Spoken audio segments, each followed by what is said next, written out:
Si Yao Yao, isang 3 taong gulang na nakatira ngayon sa opisina ng PAOK. Ang nanay niya, isang Vietnamese trafficking victim na nasagip ng mga otoridad sa isang pogo raid. Nakatakas naman ang tatay niyang Chino. Stateless ngayon si Yao Yao. Nakikipag-ugnayan na ang PAOK sa Vietnamese embassy para tulungan ang mag-ina. PAO is giving her food and something baby things. This is what PAO helping her. She is worried about her baby because here didn't have any sunset or going up because at here she just always in her own area only. She cannot go out shopping or anything else. Maybe this is no good for her baby, but this is what her thing.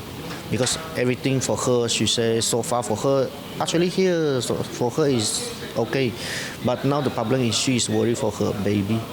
Isang taong gulang naman ang anak ni Aryan. Iniwan siya ng kanyang tatay na nahuli rin sa Pogo raid.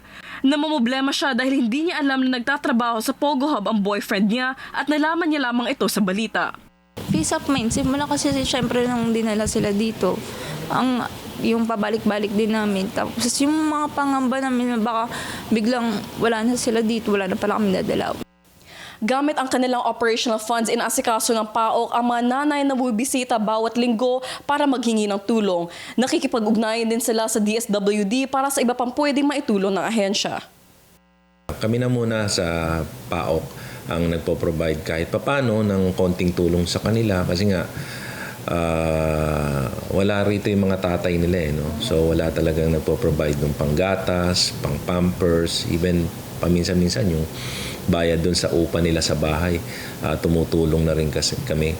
Kasi nga hindi natin pwedeng pabayaan ito kahit papano hindi naman kasalanan ng bata na pinanganak siya rito nang wala yung tatay niya. Nasa mahigit 100 Pogo Hub ang hindi pa rin naisasara sa bansa.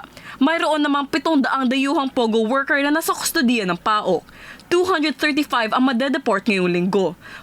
Kumpiyansa ang PAOK na dahil sa tulong ng iba't ibang ahensya, maisasara na nila ang mga Pogo Hub bago matapos ang taon alinsunod sa utos ni Pangulong Bongbong Marcos. Para sa Agenda, Bea de la Cruz, BNC.